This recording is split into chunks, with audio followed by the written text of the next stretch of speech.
Hey. Hi. I'm not talking to you right now, currently, actually. I hear you got troubled hips. I do. Still not talking to you. Today's video is about the anterior, the front side, and posterior hip lack of mobility. No comment to that one? You're not talking to me. No, he gets it. Today we're going to go over 12 steps on how to test and then solve any hip mobility issues. And we can say All right, to those mobility issues. I'm blurring that, that's for sure. Yeah? Blur this. Track that? No? Didn't think so. I want to clarify first. Even if you pass these tests and that you don't show any sort of mobility issues in your hips, the exercises that follow are still great for maintenance to maintain the fact that you don't have any hip mobility issues. All right, let's hop right into it.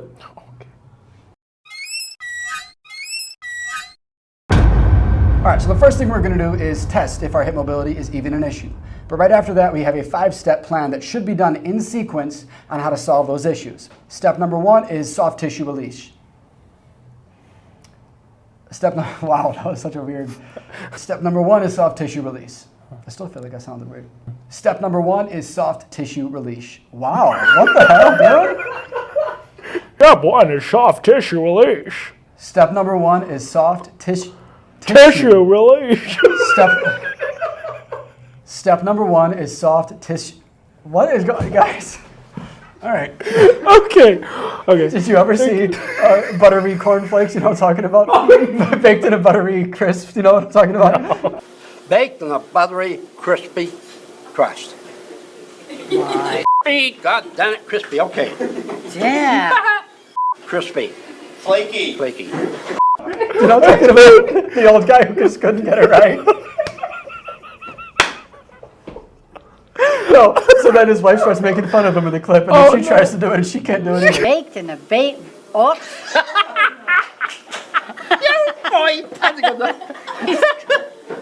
Baked in a buttery, crispy flake. Okay, here we go. Okay. Baked in a crunchy, buttery, okay. Step number 1 is soft tissue release. Why does it still feel like tissue is a weird word? No, you nailed it that time. Okay. You had it. Okay. Yeah. One last try. Step number 1 is soft tissue release. You got it. Thanks. Next is passive stretching. Step number 3 is active assist. Step number 4 is active no assist. And step number 5 is your general standard full range of motion resistance training. All right, let's hop into the tests. All right, so test number 1 here is for the anterior hip. I'm going to show you my left leg's flexibility. This is really specifically your hip flexors. Step number 1, find a bench about shin height, sit at the edge of it, maybe with about 5 inches of your femur, your upper leg hanging off. I'm going to grab the back side of my right thigh and lie back onto the bench. From here, I want to make sure I can still slide my hand under my spine, making sure there's no posterior pelvic tilt in my hips. Now, I'm going to pull my thigh down towards my chest as close as I possibly can. I want to pay attention to this left leg. If the left leg lifts up and now I get this springy bounce right here, it's safe to say you probably have tight hip flexors. If it's still laying flat and you feel like it hasn't moved much, if you can still feel the floor, it's safe to assume you probably do not have tight hip flexors. You would do the same test on the other leg to make sure that it matches both sides. Oftentimes there's asymmetry in our hips and maybe one side is tight and the other is not. So it is very important that you test both sides. All right, there's test number 1.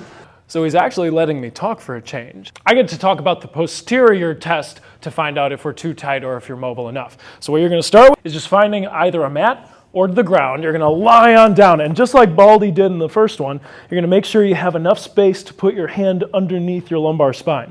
And all you have to do, hand on the thigh, and you're going to lift your leg up as high as you can, seeing how far you can get your hand up your leg. Ideally, first level, knee, and then any higher is looking great for mobility. You want to keep both legs straight, hip on the ground, lumbar spine is just enough to have that hand underneath, and then you test both sides. All right, so step number 1 for the solutions here. You might have seen us do this in a past video with the mobility ball. It's going to look like I'm not really impacting my hip, but I promise you that I am. The iliopsoas is a muscle that starts near the top of the thigh and kind of connects up near our belly button. So, for example, when I'm lying down, I want this mobility ball to be about 1 inch to the right or to the left of my belly button. So, I'm going to focus on the left hip to start. I'm going to set the ball on the ground. I'm going to lie down with my belly button about 1 inch. You got to play around until you find it. About 1 inch to the left of my belly button to focus on the left hip. Step number 1 is to take 4 or 5 deep breaths. And as you inhale, expand your stomach into the ball, almost like you're trying to push the ball through the floor using your abdomen. And you're going to get a really intense, possibly sharp discomfort, not pain, but discomfort, right next to the belly button. And you're going to exhale and release that stretch. As you get more and more comfortable, again, you might lift up into more and more of an extension, putting more and more pressure into the ball. Again, I'll inhale, expanding my stomach into the ball. After I've done 4 or 5 breaths, and I've really done all I can there, after 4 or 5 breaths, it really might feel like it's already better. To increase it one last step, what you might do now is as you inhale, raise that left leg, and lift your chest up off the floor. Holy cannoli, that's a really intense feeling. Then lower back down. Breathing is very important here to get that muscle to relax and release. And again, for this exercise, adding the movement, you might do 4 or 5 reps on each side. Again, it's important you do both sides. All right, so Rock had to be the hero of our gym and cover a class, so I'm going to cover his work in this video. This is for the posterior hip. I am going to do a soft tissue release on my hamstrings now, or the posterior hip. I'm going to focus mostly on hamstrings. Glutes could be a whole different video. So for right now, I might start with my hamstrings on the foam roller. And for hamstrings, there's 3 different really components of it, 3 different heads of the hamstring. So to bias or emphasize different parts of it, I might turn both of my feet the same direction. Now it's the outside of my left leg, inside of my right leg. Then I might turn both my feet to the right to get the outside of my right leg and the inside of my left leg, rolling up and down the full length of the hamstring. If this feels like it's not intense enough for you, what you can do is focus on one leg. So if I want to focus on my left leg, I will cross my right leg over the top. And now the weight of my right leg is crushing into my left leg, making the foam roller press a whole lot harder on that leg, pushing the muscle a little bit more. This gets quite a bit more intense. If you find a spot of discomfort, right now I'm flushing, but if you find a spot of discomfort, you might hold that position, spend a little time breathing on there. You might oscillate, pulsing up and down on that immediate area. For something like this, you might spend 30 to 60 seconds either on both legs or on each leg individually. All right, so step number 2 is a passive stretch. This is for anterior hip again. I am going to use this bench. This is called a couch stretch. You could do this at home with a couch. It's a great stretch, very intense stretch. Setup is somewhat like maybe you know Bulgarian split squat. You might sit down with both legs straight, pull one leg backwards and stand up. Now I'm going to place my back foot onto the bench, and my goal is to lower that knee down towards the ground. I already got a very intense stretch. For some of you, this might be too much, so you might want to pad below your knee. You might not like this metal pressed up against your foot, so there's other comfortability things. Is that a word, comfortability? There's other things for comfort that you could do to change it. It is a little uncomfortable, so I'm going to adjust my foot here. But now the goal is to keep a posterior pelvic tilt this time. That increases that stretch tenfold. It is way more intense. The goal would be to sit as vertical as possible in the stretch, and you might hold it from 30 seconds to a minute, and then repeat on the other side. If you notice that one side is tighter than the other, you might hold it a little bit longer on that side. All right, so step 2, passive stretch for the back side of your leg. You're going to start in a seated position. I want to sit as tall as I possibly can. I'm going to focus first on my left leg, and I'm going to place my right foot just above the knee.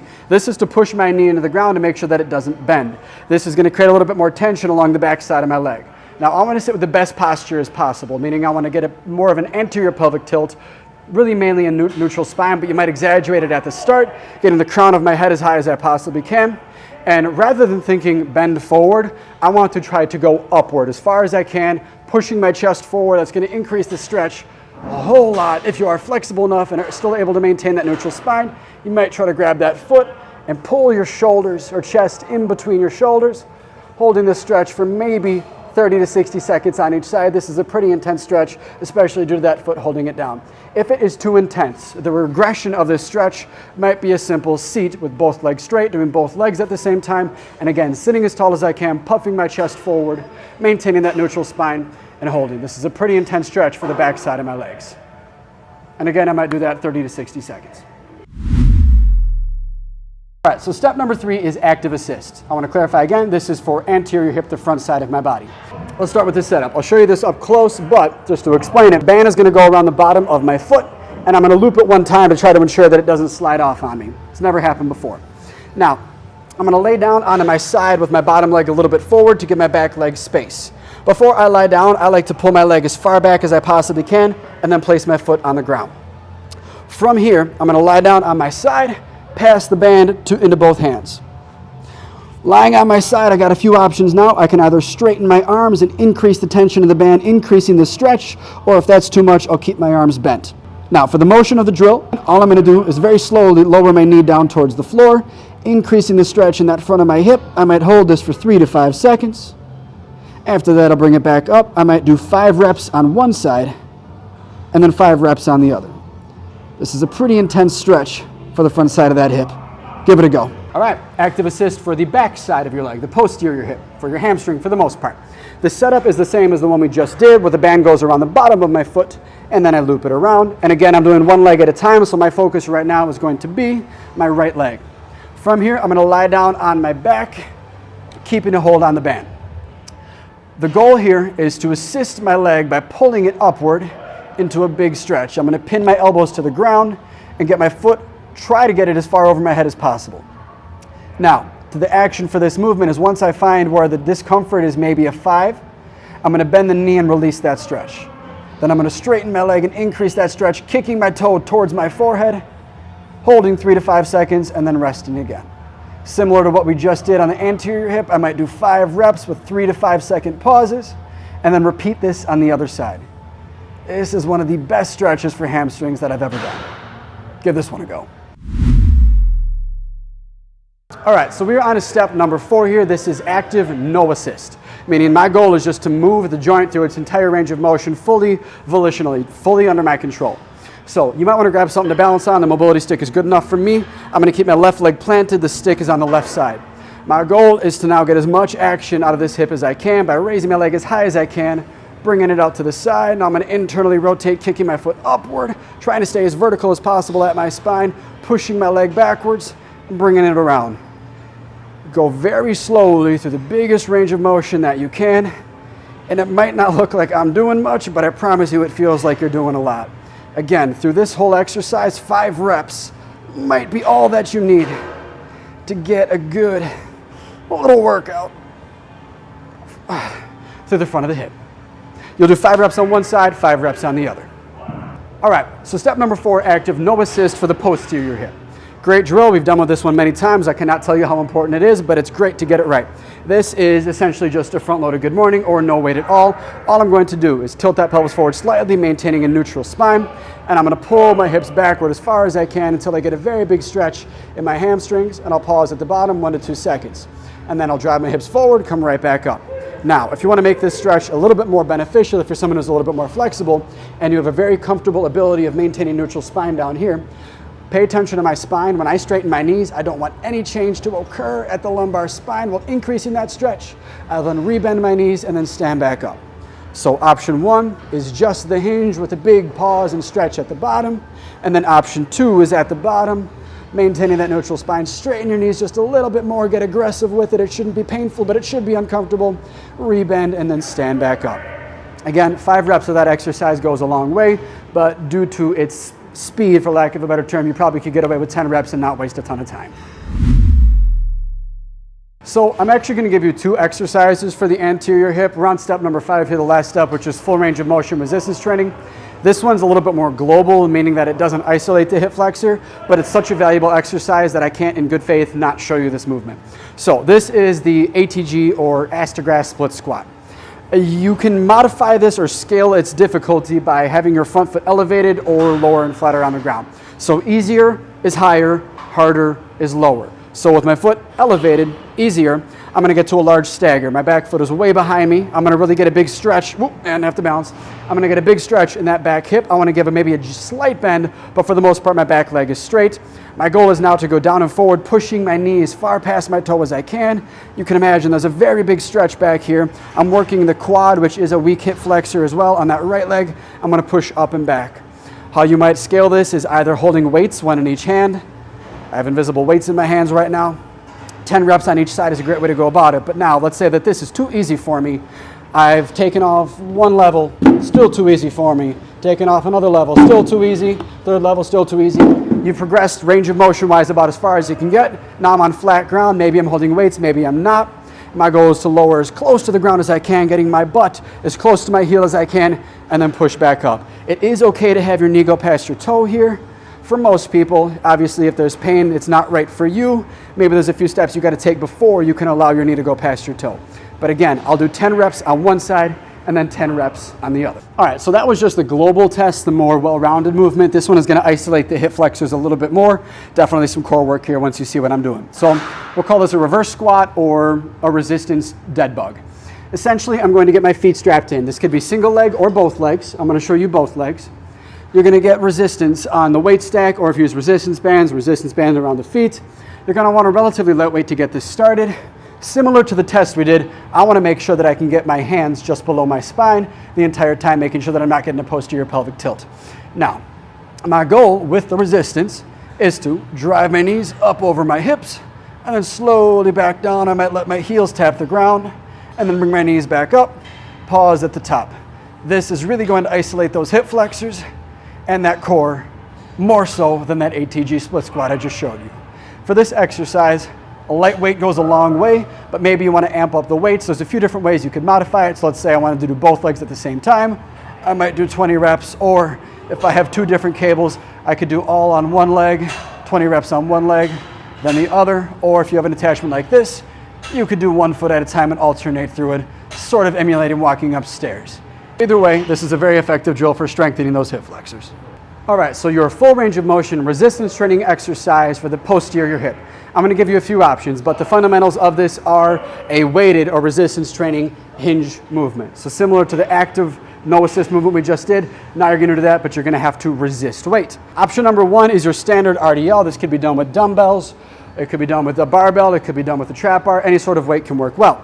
To bias or maximize how hard my hamstrings as opposed to my butt are working, I'm going to keep my knees straighter. The more I bend my knees, the more recruitment I get from my glutes. Not a bad thing, but it's nice to know how you can bias or emphasize the effectiveness of certain muscles over the other.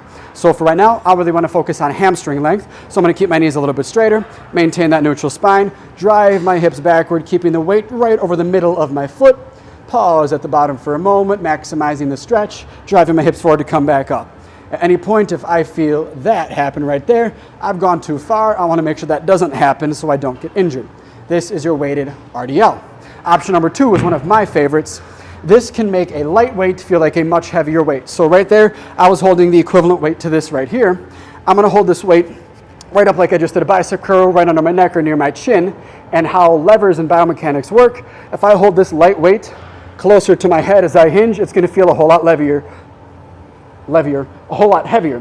Whereas if I were to hold this more near my belly button, as I hinge, it might not feel like I'm moving very much weight. So, again, keeping it right near my neck, I'm going to pull my butt backwards, making this light weight feel much, much heavier, big stretch, drive hips forward. That feels a lot different than if the weight is right here. Lever lengths make a very big difference the farther the weight is from the axis or the bending point. For an exercise like this, the weight you move is fairly unlimited. The amount of reps you might do depends on your goals, but my general rule of thumb, somewhere around 10 reps for 2 to 3 sets. All right, let's wrap it up. All right, so just a quick reminder that we would like you to do all 5, really 6 steps in sequence. There is a method to the madness. You start with the first thing and you go down through it and you start to progress. And programming wise, this is anterior hip, posterior hip. That could make up your entire leg day throughout this program, or if you were to do a leg day, maybe you do the sequence of these movements before you do the workout. And doing any type of mobility or mobility test makes you sweat this much. It is pretty hard work. It's really hard. So if you got questions, let me know. Comment below, like, subscribe. You know Get mobile. All right, he's done talking. I'm not done talking. I could keep going. Bye.